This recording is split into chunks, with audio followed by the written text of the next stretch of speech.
Welcome to Physics Teacher. In this video, we're going to look at how you can determine the presence of certain ions in a solution qualitatively. One way is to use a double displacement reaction and look for a precipitate.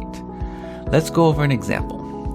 Say we have an unknown solution and we want to determine if either lead or strontium ions are present in this solution. What we can do is mix it with a solution that we know will react to form a precipitate with either of these ions. To determine which solution to use in our test, we need to look at the solubility table. First, let's look at where lead and strontium have a low solubility. There are many options, but let's keep it simple. Chlorine and sulfate work nicely.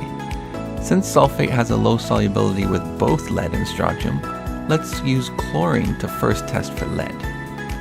So, what can we combine with chlorine then to make a solution? We need something with high solubility. Keeping it simple, using alkali or group 1 metals work best. Let's use sodium chloride. When we look at the double displacement reaction with unknown solution AB and known solution sodium chloride, the metal A combines with chlorine, and sodium combines with the nonmetal B. Since sodium is from group 1, it doesn't matter what B is, as it will be highly soluble. However, if A is lead, then lead 2 chloride is formed, which has low solubility and precipitates.